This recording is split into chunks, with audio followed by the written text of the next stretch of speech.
We all are aware of the story of Cain or Abel. The first murder in mankind. How did it happen? And what can we learn from it? Cain had a great idea. He wanted to bring an offering to Hashem. That's a tremendous thought. Gratitude. He wants to bring something for Hashem, an offering for Hashem.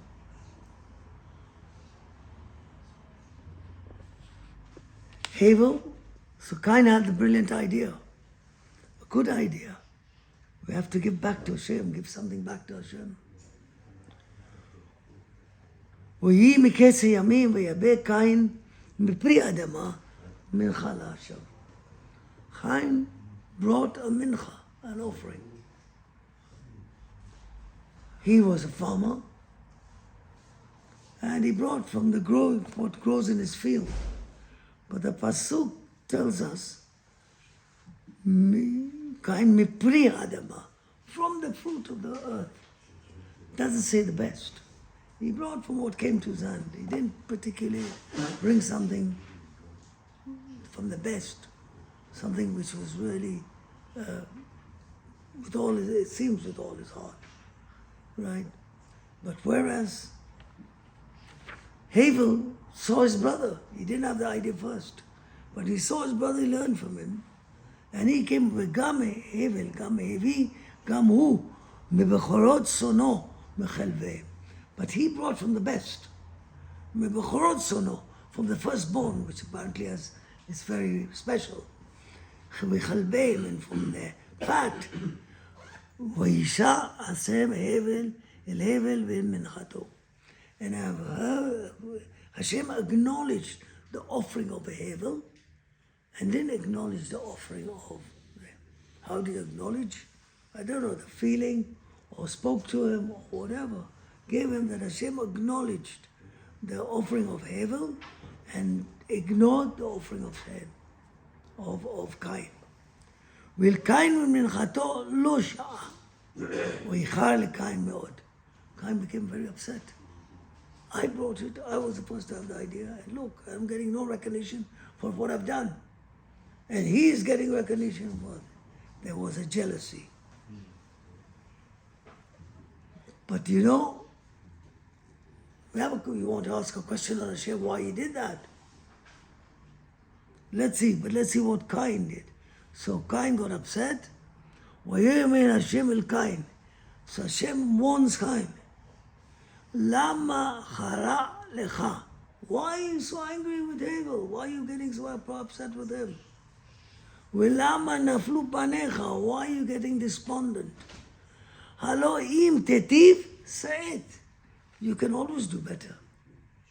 You can do better. Come on, do better. When Hashem doesn't respond, we think we do a good deed.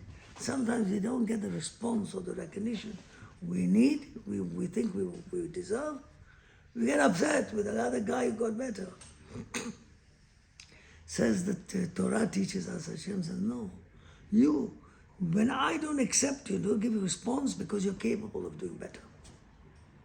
It's a message to us, you're capable of doing better. And therefore, do better. But what did Cain do? He wanted to take away the competition. Instead of doing better himself, Kinat Sofrim Tarveh Chokhmah. When it comes to spirituality, you are allowed to have jealousy, but the jealousy must be productive, make you do better. And that in spiritual things, you can have jealousy so you can grow. If he can do like that, how much more Aish is required of me? If we all think we're cleverer than the other guy. Yeah, so much more is respond. And that's how we should respond. If we don't get the response and recognition we think we deserve, then Hashem is giving a message. You can do better. Don't feel bad about it. Feel elated. Do you know what? Hashem thinks I can do better. Let me try a bit better. That's a tremendous lesson we get from the story of Cain and Abel. Another lesson. Even if I originally didn't think of the idea, Yeah, he thought of it, let him finish. Don't want to do it. No. Learn. Be jealous of him. If he can do it, I want to do better. Yes? In physical things don't work in material things. If you both want the same house, two of you can't have it. Yes, and that's all. But in spiritual things, you can do much better. There's no limit to what you can do. Yes? And therefore, Havel did better. He brought from the best of his flock, from the fat and from the good, Bechor, and he did. Hashem acknowledges it. But Cain, and Hashem warns Cain, don't let it fester. Don't take your anger out on someone else. Blame him for your not being successful. It's Hashem who is making you not successful because he wants better from you. He expects better from you. And Hashem tells him, Vel Cain vel machato lo she, vichar vitlu panao. Im tetiv set, im lo tetiv, if you don't do better, yapetech chatat robetz. The Satan is there to make you into an animal. You can become a killer. Yes, because you have the Satan and you can conquer him, you overpower him. So it's a But if you don't, he's there waiting to make you do the worst possible thing. This is the message from between two messages. That even if you don't think of the idea first, don't give up. You can always do better. And if you don't get the response you want or the recognition, it's because Hashem wants you to do better and He expects you to do better. This is the story of Cain and Abel. But we may ask the question, if Cain was bringing something in recognition to appreciate Hashem, why didn't he bring from the best? He was not short. The whole world, he had everything there. So why didn't he bring from the best? This question, Moshe Feinstein asked in Darash Moshe. And he says, you know what? Cain had a logic.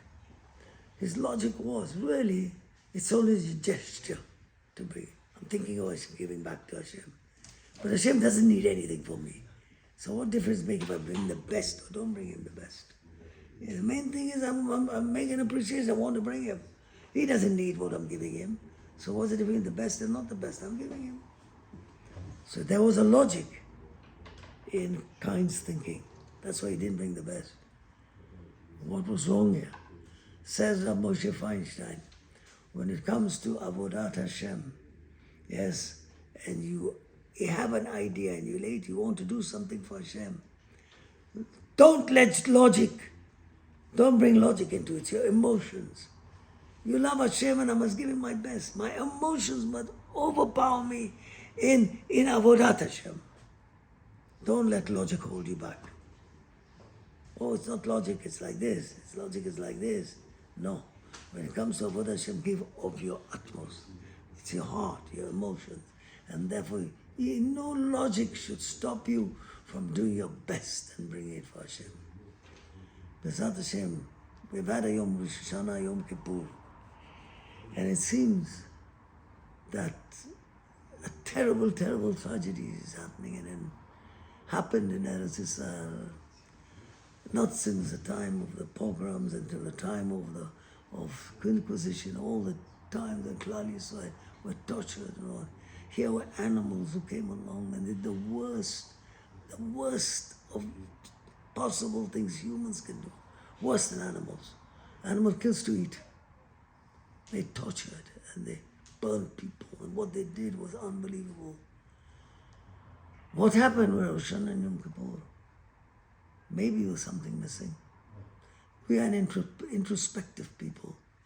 We don't start blaming outside this didn't work, and technology and this. Of course, here's a lesson that you can't rely on koach v'otzem yadi, our technology, our strength, and all this. Hashem is the one who shomer. Im lo yishmor Hashem, shav yishmor. There's no point in any if Hashem doesn't guard you. That's the first message. But the second message is maybe we require something more. There's got to be more Ahavat Yisrael, more love of it. And it's pouring out now. It's coming out. We're praying and It hurts us. Our heart bleeds for those prisoners who are in these hands of these animals, besides the ones who were cruelly killed. But these people now, you can imagine what they feel, how they are day and night. We can only pray to Hashem. Hashem, you've tested us enough. Smile now. Save them, every one of them, and bring them back safely. Shabbat Shalom.